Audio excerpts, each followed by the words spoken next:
Hi, I'm Naomi Murphy, and this is the Locked Up Living podcast, where we talk with a wide range of people about harsh aspects of institutional life.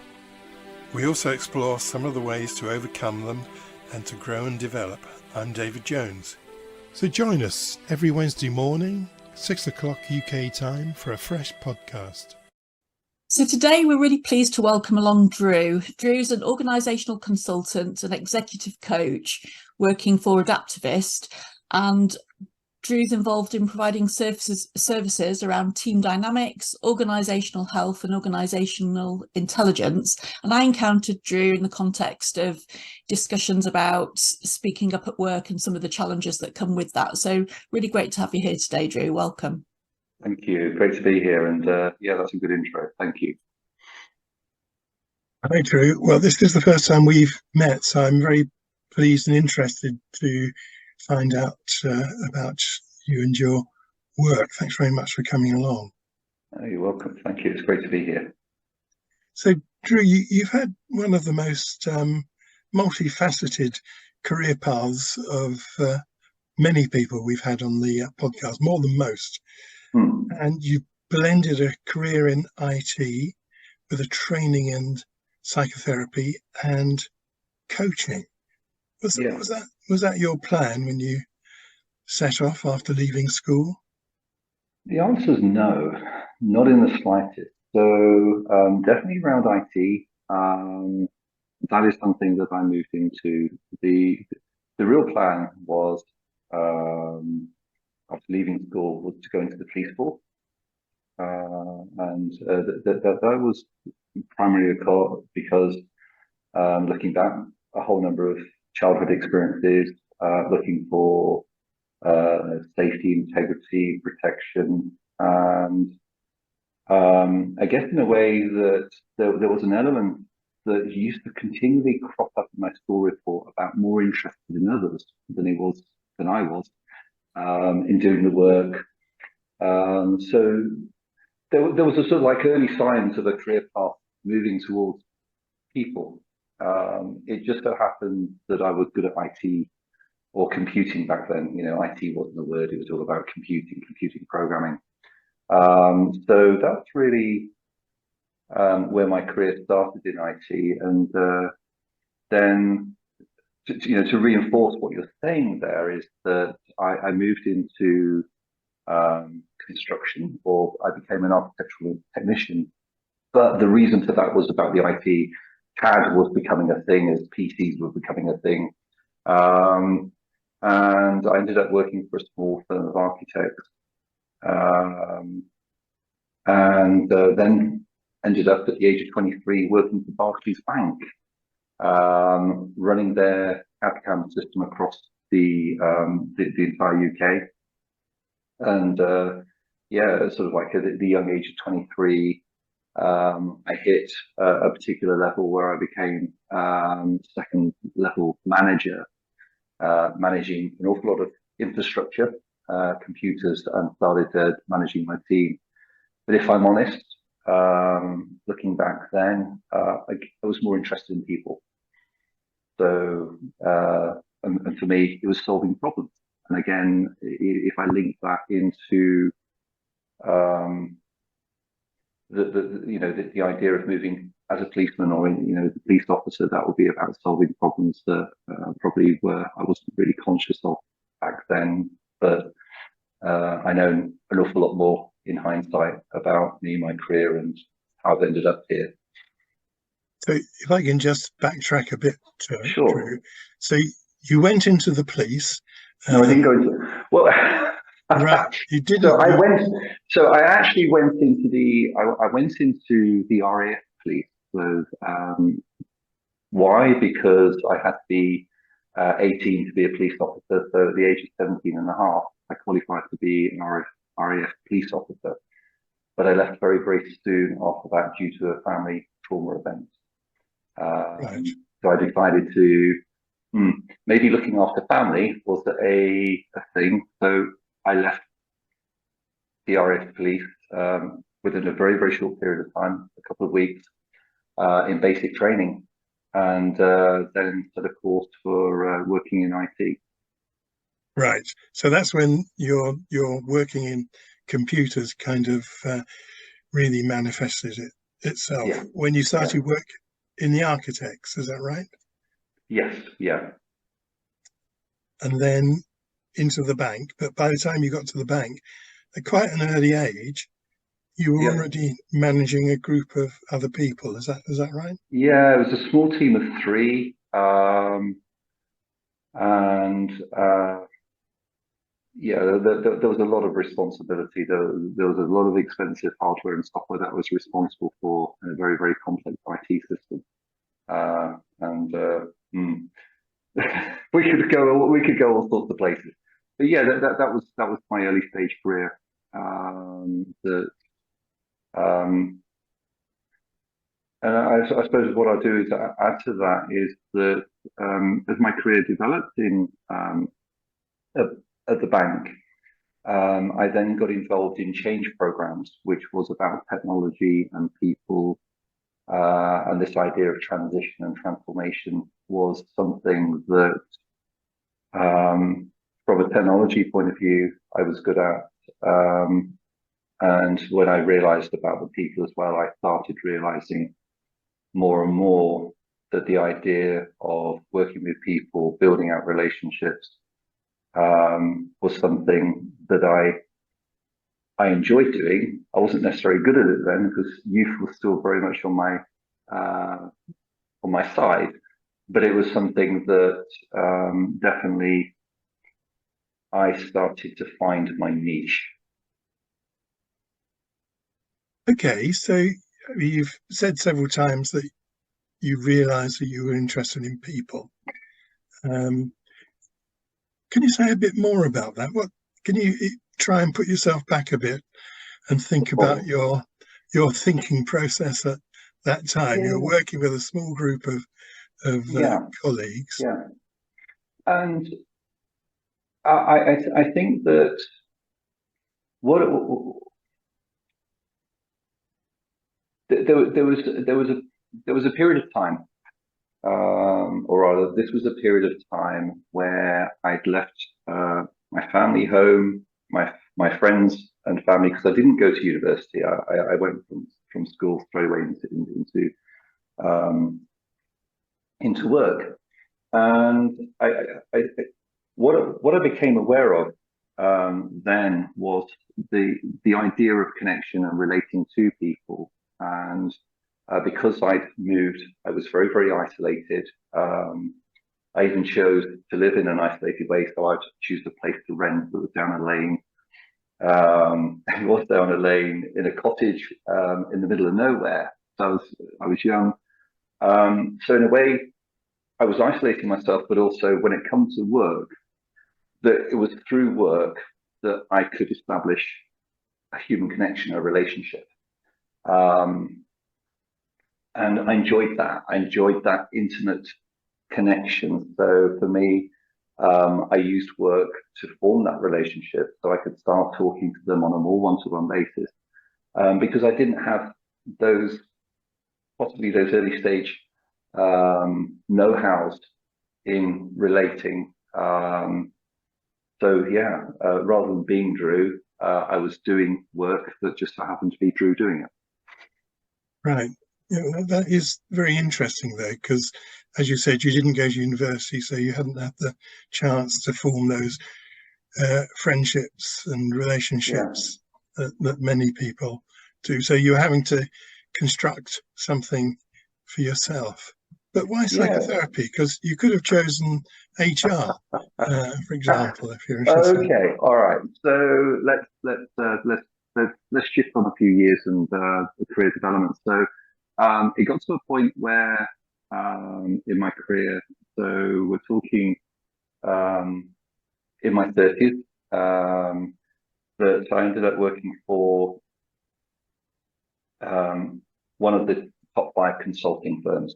So there's many of them. I'm not going to name it just in case the conversation progresses into other areas about speaking up, which I think is fair and right.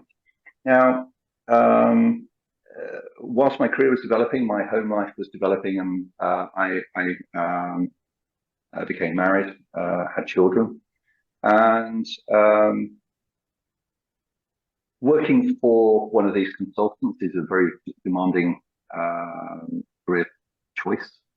And at a very, very similar time as my career was progressing, my relationship at home was deteriorating with my first wife. And I made a decision, and it was a conscious decision, that I need to do something for myself in my own time. And I found a college course that was a weekend course, which was basically, well, it was titled "Understanding Self and Others in the World We Live In." I thought, oh, that sounds interesting. Didn't really know what I was doing, but the course title appealed to me. And when I found there was that I was introduced to this modality of psychotherapy called transactional analysis, and I spent quite a long time in the first few weekends, sort of like really trying to grapple with, why am I here? Why are you lot there around me? Because there was a very, very diverse group of people, and this was new territory for me, and was introduced to the concept of transactional analysis, and I was thinking, well, this is interesting. Then basically it got to a particular course, a part of the course, which was really transformative for me, that took me on this pathway, and it was the idea of life script. Now, transactional analysis is the sort of like the narrative as a construct, which is made up of many life decisions that we make as children that are given to us, which TA spends a lot of time talking about. And there was something in that really resonated with me. I was thinking, wow, okay. And as I was learning about it, I was thinking about, yeah, I have a script that's been gifted to me from the family. Maybe part of the scripting I came up with is that you don't go to university, you work hard, and you leave education because education is worthless. It's all about working, and I was it points. So there was a real interest, and then there was this idea that was introduced, and it can be changed. I was like, oh, wow, I really want to know this. So the consequence of this, this very small course, was that I ended up subscribing on an MSc in transactional analysis psychotherapy. So it was what I realized that what I was doing then was looking back in life and addressing some of my deficits, which took me onto that pathway. It's a bit of a story. It's a reality of how I ended up on, a very, very distinct, separate path.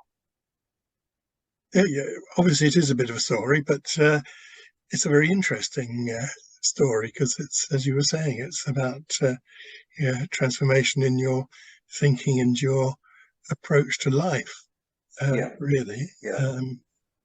So what did you then do as a psychotherapist? Well, can I just butt in there, because I'm just thinking that we're kind of like sidestepping an issue in that, I think if I understand correctly, Drew, that your move into psychotherapy wasn't only about being attracted towards something that was pulling you magnetically towards it because it was appealing, but I think there was dissatisfaction with what you were doing in terms of your workplace of the time. Is that right? Yeah, absolutely. There was where I was working at the time. There was an awful lot of things going on around me,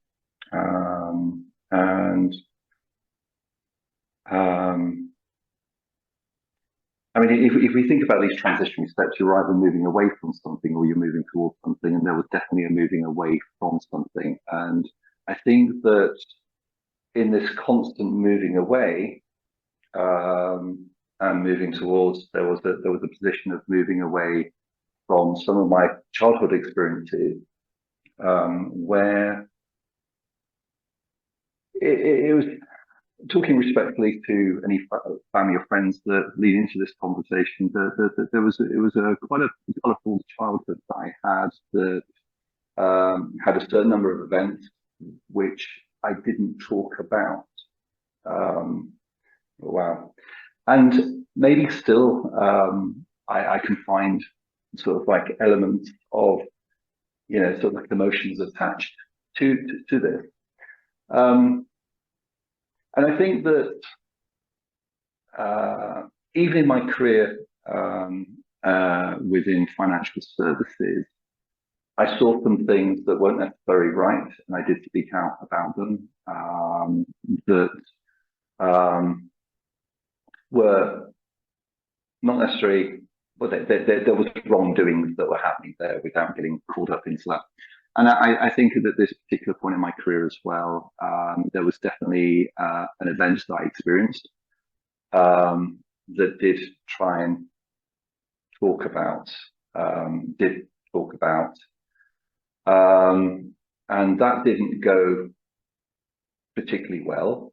And I'm happy to talk about that if you want me to, Naomi. But there was an awful lot of at the time where I was working through quite a lot of confusion about myself. This idea of scripting and things, and this construct of not just personality, but sort of like the decisions that we can make on a moment by moment basis. And yeah, I took a very, very distinct step to move away from this climate and culture that wasn't particularly healthy for me, wasn't healthy for my family, I was definitely seeking something else, which I think more and more as I moved into my career as a psychotherapist in training, and moving into private practice, that I found out more and more why I was moving away from that workplace, towards something that was enriching, and all of those great things that us working with people really, really want to do and achieve. But obviously we do want to go back to what it was that wasn't working, because obviously with the podcast we're really interested in organisational stuff that doesn't work well as what does. Yeah. Okay. So there was an event that my line manager made me aware of, which was an individual in the organisation that was sharing inappropriate images to our customers. Now, this was a very much new territory for us in the West. It was the term that we would use today, we wouldn't necessarily have in everyday vocabulary or narrative that we do use.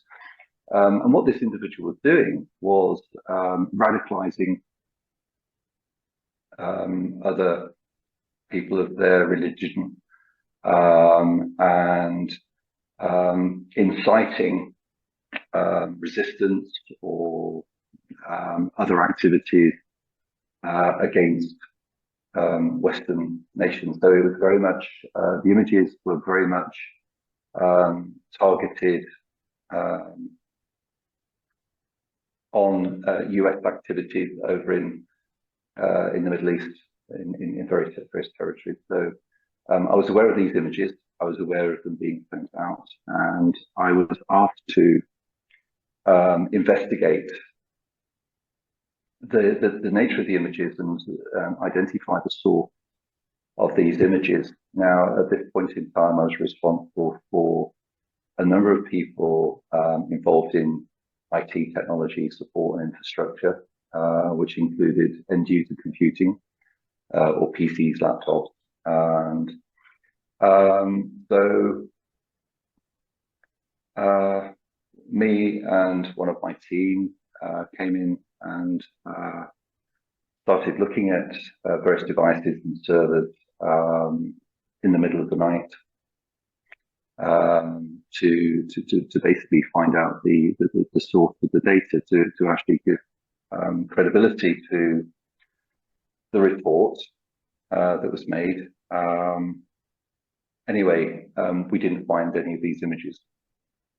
We didn't find any source of these images to support the investigation. But what we did find was a large number of files that were contained in zip files. So a zip file, for anybody who's listening, a zip file is basically when you compress a load of files and data, switch it all up and make it into one big file, and you can package it off and send it to other people. So we're talking about a period of post 9/11. So that event had happened, and these zip files that I found were deleted on the morning of 9/11 in the UK time, which at that point in time, me and my colleague, we froze. The files were called Islam 1, 2, and 3. They're all deleted just after 9 o'clock on the morning of 9/11. Everything was time-stamped. And when we started looking inside these files, there was clearly many files related to email communications with other people. We didn't find the photos, so that was the arc. Anyway, the following morning, my line manager asked me, what did we find? And he looked very relieved at what we did find. Sorry, we didn't find, and then I started describing what I did find. At which point I was asked to cease talking about such things. Other mechanisms were put in place, which was a strong invitation. So I wasn't asked to sign an NDA. However, what was shared was a disciplinary. So you were threatened with a disciplinary? Oh no, I was given a last and final written warning that included being rated. Oh my goodness. So in a way that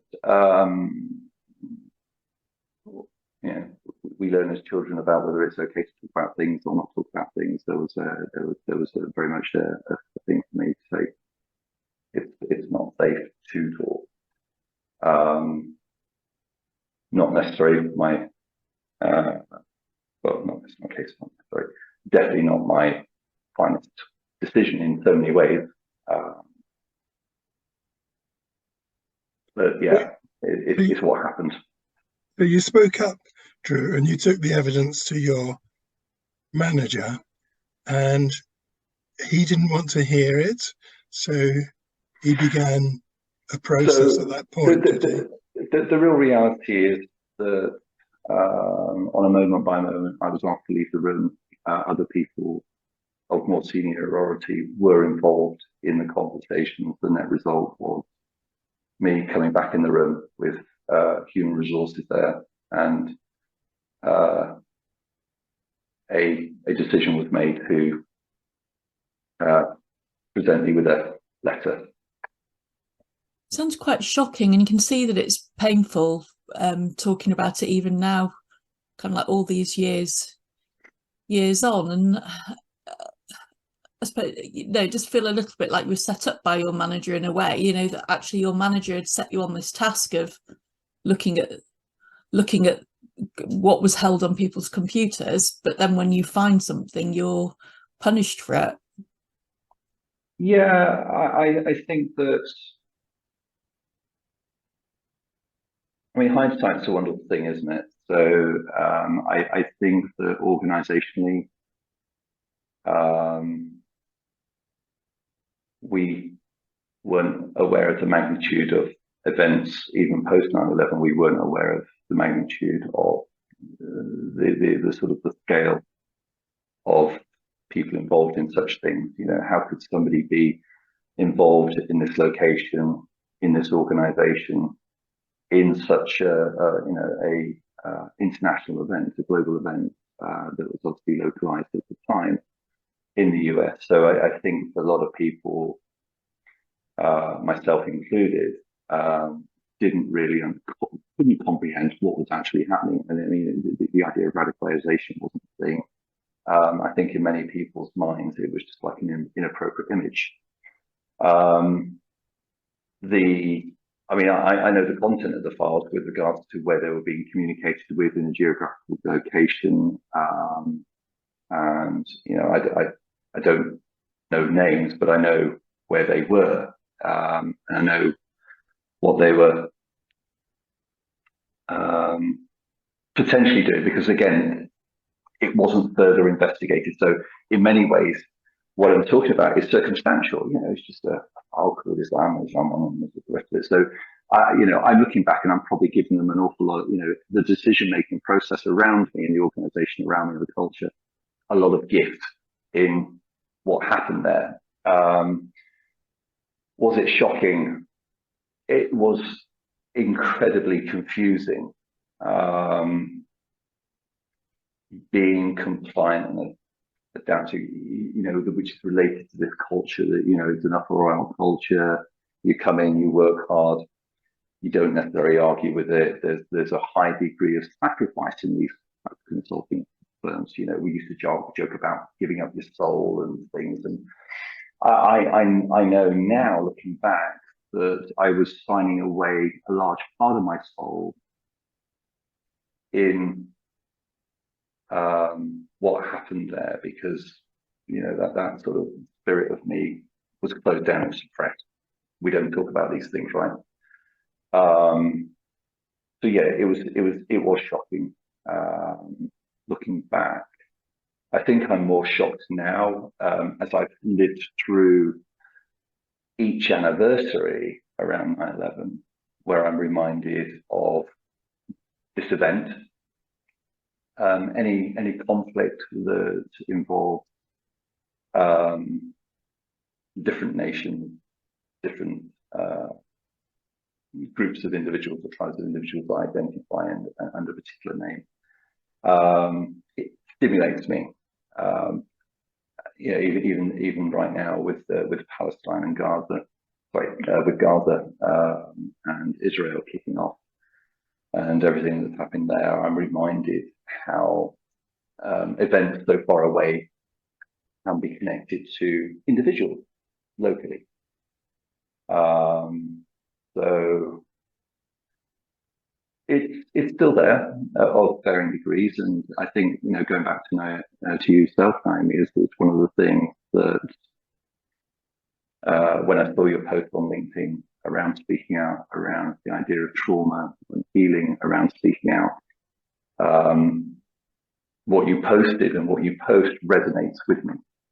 But I don't identify as a whistleblower. Fact.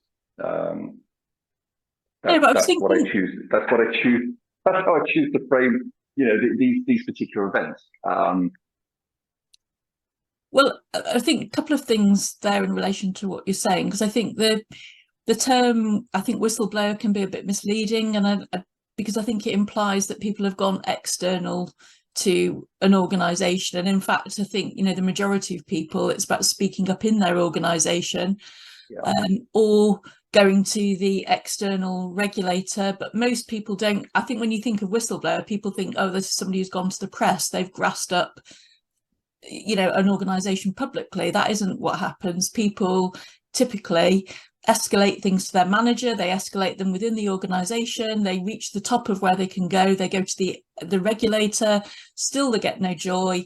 And then sometimes some of those people will then go more public than that. But the vast majority of people that I've encountered who've experienced recrimination, they've experienced it because they've spoken up within their own organisation and they've just been doing their job. But I mean, we've obviously interviewed a couple of people whose cases have been quite public because they, Eileen Chubb and Peter Duffy, because they went to court, to tribunal or court over their cases. But actually, I think we can see that there's still pain there for you talking about your experience now, even though that was all kept within the organisation, as I understand it. That wasn't risk-free for you, was it? To not go to court, to not go to a regulator, to not go to the press. That looks like that's not being pain-free. Yeah, I'm laughing here, and none of this is funny, right? I think there's a high degree of gallows humour here, and I think that, I mean, I did go externally, so and this will further reinforce or reaffirm what I'm saying here, that everything was really quite new. Even after receiving my my notice of disciplinary, I still took a decision to speak to the local counter-terrorism officer, and we had two conversations from memory, and even he took a position with me to say, well, look, if you're going to lose your job, then maybe we don't push this too hard, because I was still looking for this thing that wasn't sitting right up in me or on me. It's just like, I'm not comfortable with this. And in some ways, his response,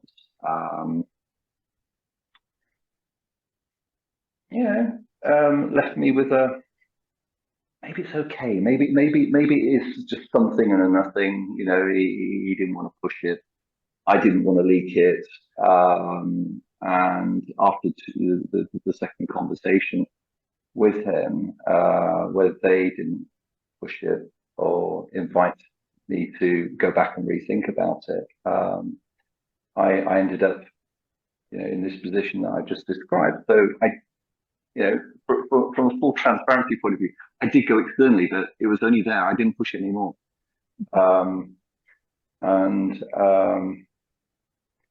It has left a mark, and you're absolutely right, because from that, as I moved into my career path into psychotherapy, I became very, very interested in the nature of disclosure.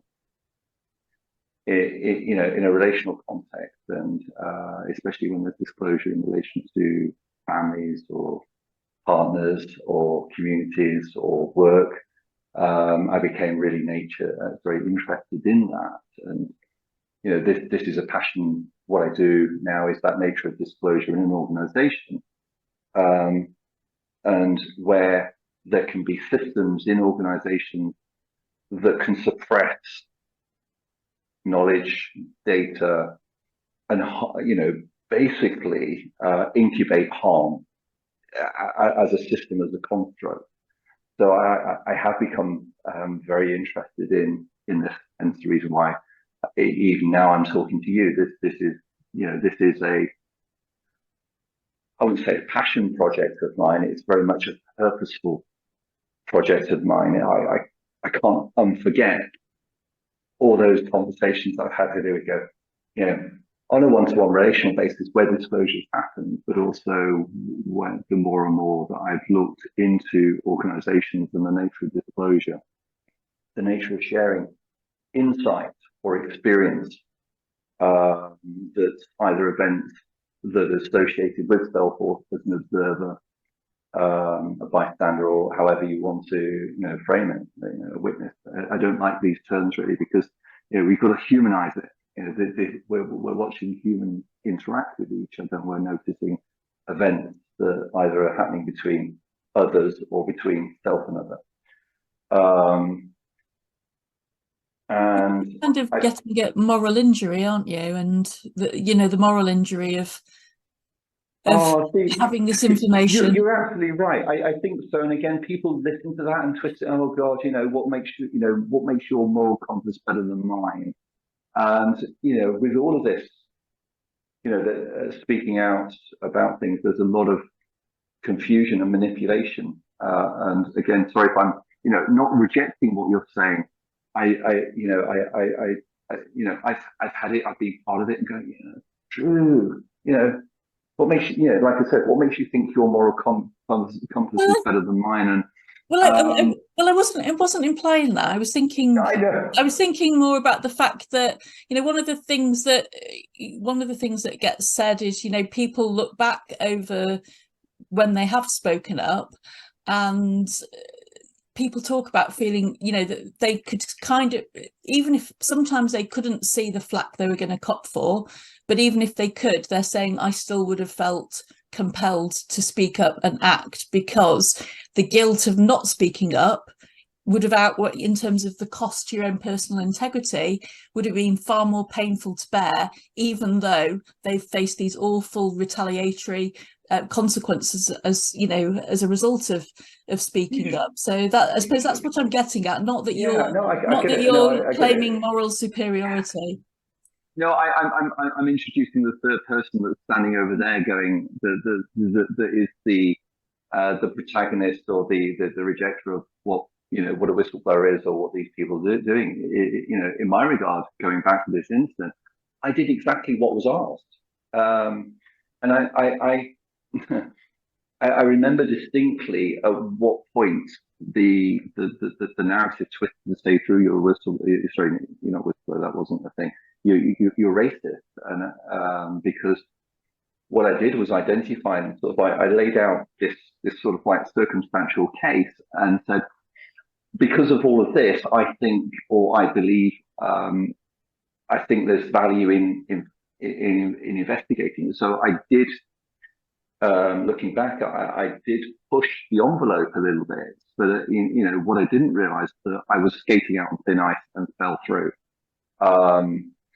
And like many other people that have spoken out and had these experiences, that they're either going back their life in the workplace, and end up, in the real sense, the victim of perpetrators in the workplace that make advances, do wrong things, whether it's bullying, whether it's sexual harassment, or the real higher degree escalated thing. But for me, I was doing my job. I did what I asked, and I'm sharing the information, and I'm standing up as a responsible human, adult, and leader, and thinking about what was happening, and what I was seeing, and closed down. And it's a very confusing event. The thing that strikes me most forcefully, I think, from what you're describing, well, there are two things actually. One, you are holding what sounds to me terrifying information, and that may be a retrospective judgment looking back for 20 odd years to 9/11, but it sounds scary to me. But the other thing is to do with breach of trust. You were working in a company and you were betrayed by them. How did you repair yourself from that?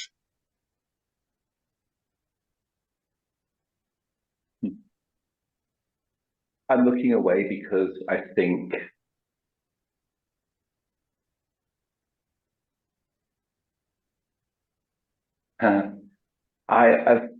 I've spoken about it in my own therapy. I've spoken about it with other people in the same way that I've spoken through previously with yourself, Naomi, as a quick introduction.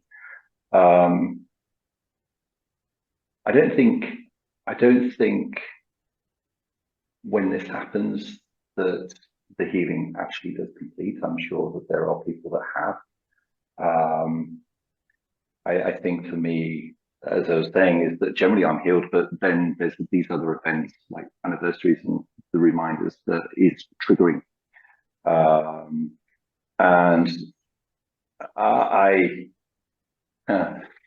as you said, it was terrifying. I was terrified. I did feel betrayed in many regards, but also looking back, there is a deep sense of shame, guilt, and a sense that I have betrayed others. And that is a something that I generally accepted, that I have to, it's not I have to, I have already, I've learned that it's not necessarily going to go away after all these years. I live in hope. And it's one of those things, I think, that maybe that certain other people you don't necessarily want to forget either. It's how can I, how can one heal fully around such things when there is that shame, guilt, and that burden and sense of betrayal. Really, it is that constant reminder, and maybe that's how us as a human construct, that actually that's what it's all about. You live and expand, and that you've got reminders, which are good. And again, one of the reasons why I'm sitting here today talking like this is to say, anybody that what I'm saying, it resonates with you, you're not alone. And hopefully that there are other individuals that may learn about this conversation or listen to this conversation and make a different choice to go, okay, if I'm presented with data that I feel discomfort and want to disassociate from, then I'm going to make a more concerted effort to remain human, think about human as a consequence, rather than going, it's a dehumanized decision. Let's go for a legal response. Let's go for a HR response, or let's go for any other response that shut up, right? We don't talk about things, right?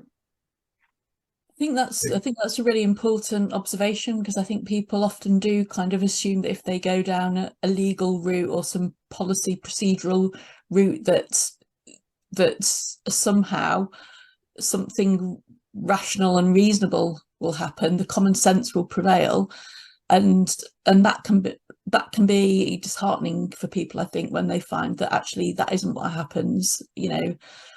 Common sense often doesn't prevail. So actually there's something about how you preserve your own integrity as a person in all of this, because ultimately that's the only thing you've really got to rely on. But I was curious when you said you felt you'd betrayed people, who you felt you betrayed. Yeah.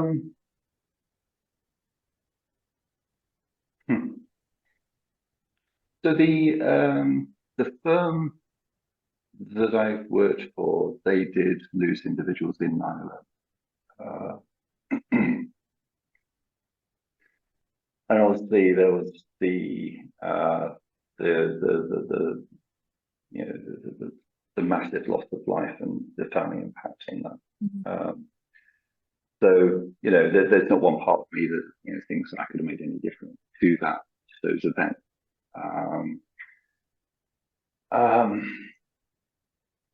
I think that in many regards, it's the idea of this individual actually being definitely connected to such events and more active around that event, and also active afterwards. Yeah, that person didn't go away with the event. That they were still out there. So I think that the sort of betrayal falls into that category of actually, what other things happened afterwards that, we don't know where. So there's a certain amount of imagination that goes along with this, in sort of like where we can start, sort of, especially as news broke through and reports, and there was more information about how big this is, and it's just like, in a way, I've colluded with the system. And again, this is why I really became really interested in the nature of disclosure and how organisation can support harm perpetuating in organisation, because everyone colludes. We don't look at, we don't speak out. And that can be just a minor aggression or a microaggression in an organisation that we just ignore, we let it go. Oh, it's an joke. But actually, to that person receiving that, or that, it really hurts. But as humans, we just ignore it. We switch off to it. I think it's true, but I think it's quite hard to hear you saying you colluded with the organisation, in the sense of actually you did try and take some action. And I think there is this idea, this idea that people who speak up are just truculent troublemakers, when in fact, an awful lot of people have been speaking up about really serious matters where we are literally talking about life and death, or real risk to someone else's physical integrity. So it does come with this awful sense of response. People who speak up, the research suggests they're not troublemakers, far from it, but they're people who have carry an awful lot of responsibility, that sense of being conscientious and wanting to do right. So you can see how painful it is for you even all this time on. And I think that's one of the problems, is that when people don't get a satisfactory response to, when organisations seem to be more concerned with reputational management, and don't actually realise that actually good reputation might be about being open to knowing that no organisation can be perfect, and actually it's far better to be open to having discussions about the imperfections than it is to cover up. And certainly, a colleague of mine suffered recrimination after raising concerns that a prison officer had encouraged a prisoner to eat his own excrement.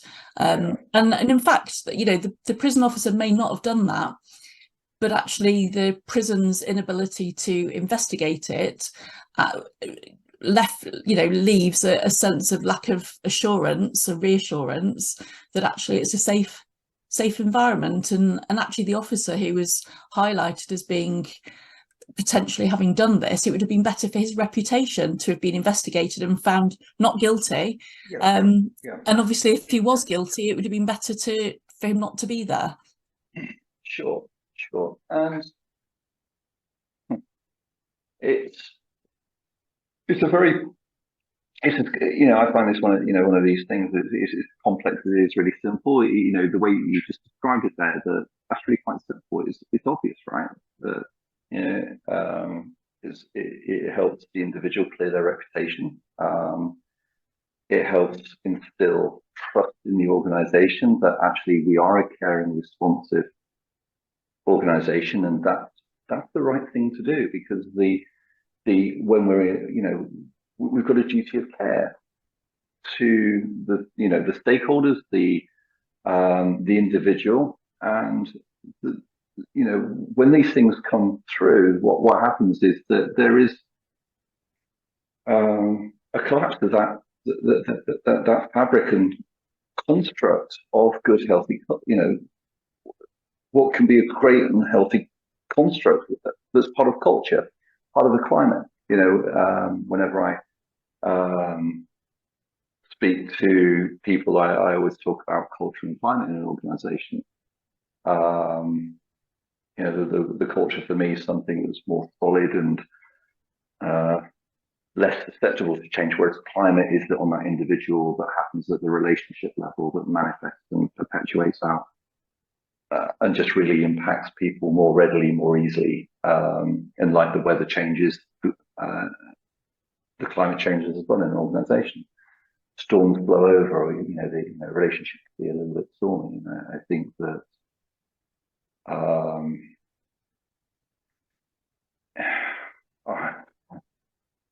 I just really hope that things change, and I think that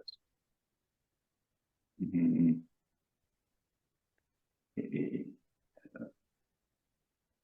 in the advent, and I know that I'm shifting the conversation a little bit, but with the advent of all this digital technology, social media, and the digitalization, that relationships are becoming more complex in organizations. People are becoming more disconnected, and such a thing, I think, is, if you're going to have less connectedness where you can share data, then I think that if things are just going to get worse, I don't, as a father of my children, I really hope that there is that change, because it's needed. Well, moving on, because I think you're right. We, in terms of time, we haven't got much longer left. But I suppose the point that you've just made just bring me to something that I've heard you talk about a bit, which in terms of the concept of physis, and I wondered whether you could explain what that is. So for me, that was a new word when I heard you talk about it, but actually, yes, it really resonated. So I wondered if you could explain a bit about what that is. Okay, yeah. So in my foundational years, my foundational year of psychotherapy training, so this is the year that you start learning about some of the basic concepts before you move into clinical training. This concept of physis was shared on the last weekend of my foundational course, and the foundational weekend is the Saturday and the Sunday, and we got to the Sunday morning, and Adrienne, that was teaching me, and the group, she introduced in a very, very serious way this concept of physis, and then she sort of like wrote it up on the door and sort of drew this vertical line with an arrow, and she introduced the term physis, and I was like, what's that then? And then described it as spirit. And I was like, no. I did really protest, because I hadn't subscribed to something that was maybe religious, or maybe that was connected with other things that had gone on before that. She's like, oh, well, Drew, just calm down, and just settle down. And I explained, and then she explained this energy system that is called physis, and explained it to be life force, was expressed and shared. And I was like, right, I'll sign on to that. I will subscribe to this idea of life force, or energy, which manifests itself in the way that we physically present in the world, how we communicate, how we talk, and relate. And for me, the more and more I learned about this relational psychodynamic, psychotherapy and psychology, I became very, very acutely aware that this idea of physis is really about growth in who we are, this bound or unbound energy system. That I'm going to introduce another word. You might say, what's that then? In TA terms, we talk about confectus, which is more about the neurological construct in the brain, that maybe there is an awful lot of energy that's found tied up and not being able to express. And obviously, this is what we're talking about in some way, about this not being able to speak about things, that your experience, or your feelings, or your thoughts, or even your hopes. So, we don't talk about hope. You just get on with life. You don't hope for anything, right? Maybe I'm talking about, sort of like echoes from my childhood, or something. Can't hope for that for Christmas, or whatever. That's really selfish to have these thoughts. So I became really passionate about energy systems between people. And again, going back to my psychotherapy and how I would be using it is that this idea of potency that uses physis. So I start joining up all these little facets of theory and going, well, actually, as a practitioner,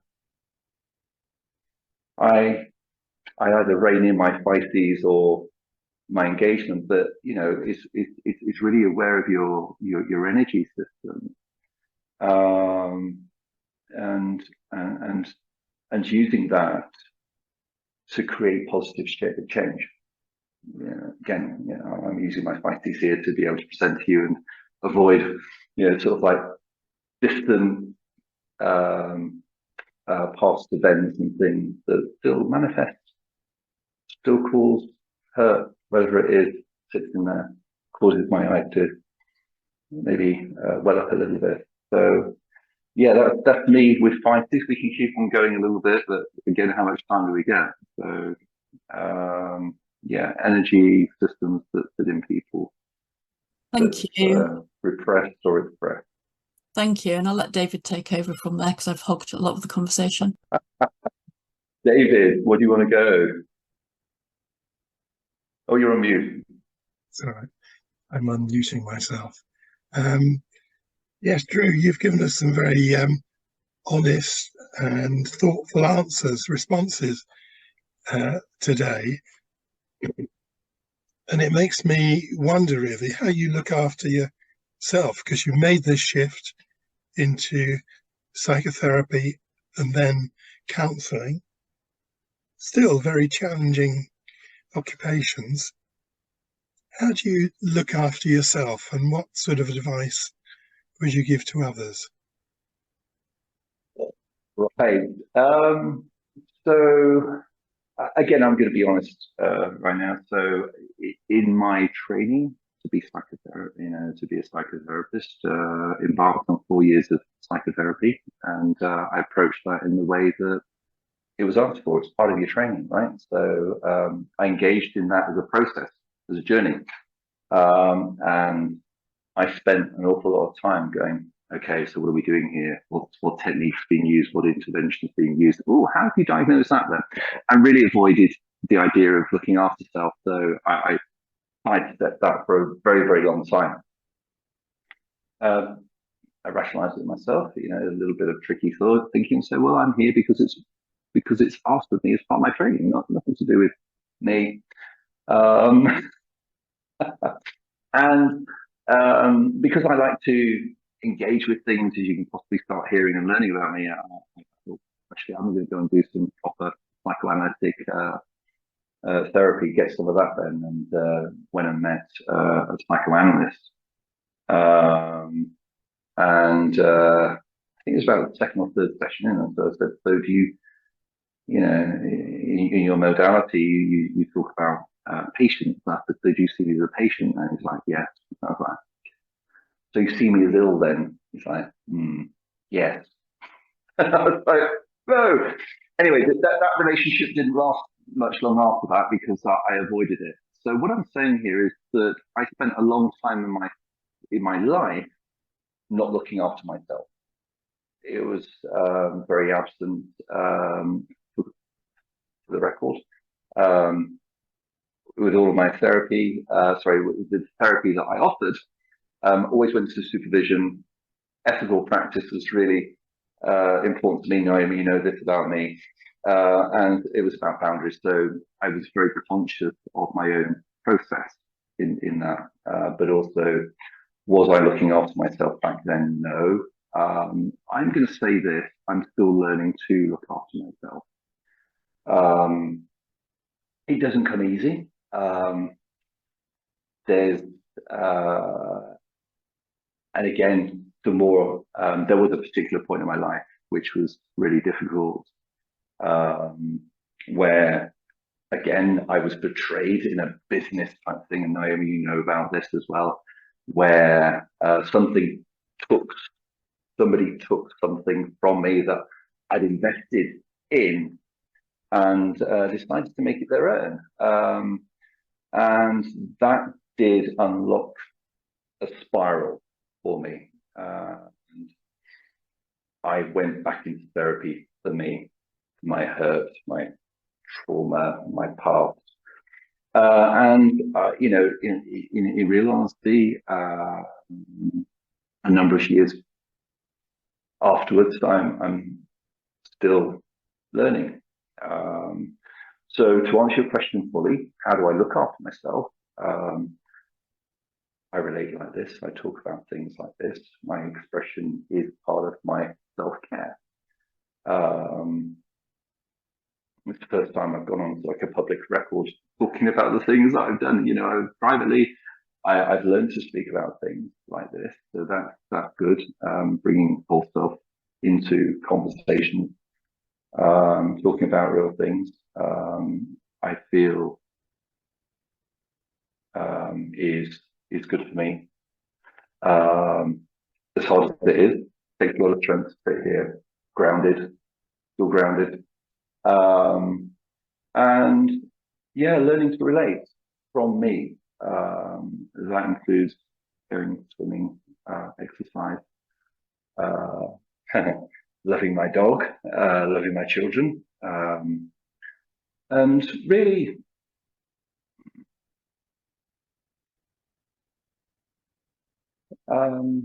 in effect, finding sense of purpose from such things that is rewarding to me, to my career, and hopefully that will manifest itself into some form of recognition and value, you know, financially from a business point of view, which again is important to, you know, to achieve value.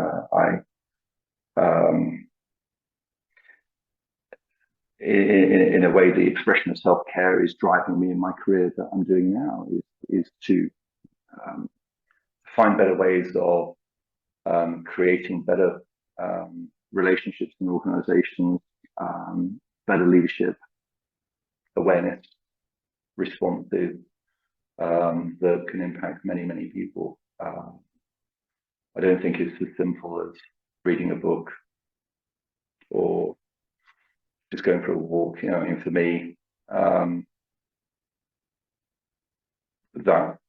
wouldn't suffice. So I do my best to switch off, but as Naomi knows as well, that once because the door's open to this thing, and it's just about managing how much investment I put into such conversations, such narratives. It sounds, Drew, as if it's an ongoing process for you, and that you're thoughtful, reflective, and always striving to be honest with yourself and about yourself. Yeah. I mean, just for the record as well, I'm not a perfect individual. I haven't always got things right. You know, looking back, I have got things wrong. I haven't been the best version of myself. But